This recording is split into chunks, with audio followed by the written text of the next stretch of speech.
माझ्या कुशीतला असून तू बाळ, माझ्या जीवाचा बनला तू काळ। तुझे जीवन भर पुरविले लाळ, राहुनी अर्धपुटी सांज सकाळ।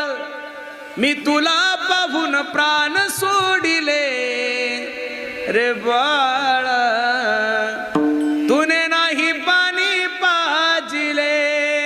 जिवंतपणी कधी पुसले नाही, आता कशाला म्हणतोस आई।